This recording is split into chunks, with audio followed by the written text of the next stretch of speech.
It faces its largest outbreak since the beginning of the pandemic. When confirmed cases rose, testing became its biggest roadblock as labs struggled to process all samples coming in from potential patients. The cluster of infections from the pilots had spread to employees at a quarantine hotel and their family members.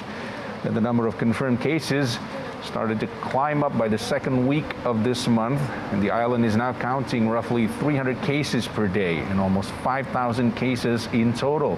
It had primarily relied on genetic or PCR tests that are seen as the gold standard for diagnosis throughout. The result was overworked lab technicians, backlogs in testing, and a scramble to set up testing sites. Last Saturday, Health Minister Chen Shih-chung announced the adjustment of 400 cases to the number of confirmed cases from the prior week, reflecting a backlog in tests.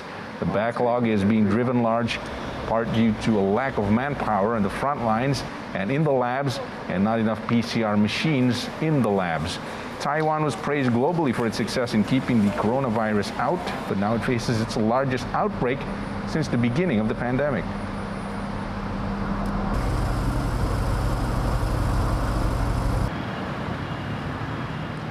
The city that was once Australia's worst COVID-19 hotspot on Thursday announced a 7-day lockdown, its fourth since the pandemic began. The Victoria's statewide lockdown, which begins at midnight, comes after a traveler from India became infected early this month with a highly contagious Indian variant of COVID-19 while in hotel quarantine in South Australia state.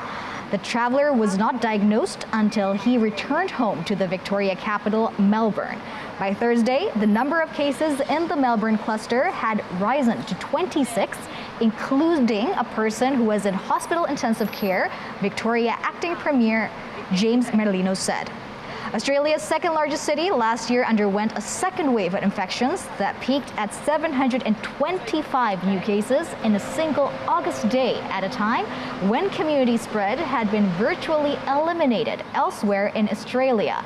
That lockdown lasted for 111 days.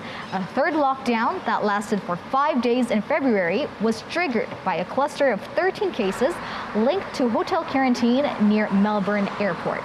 Victoria accounts for 820 of Australia's 910 coronavirus deaths.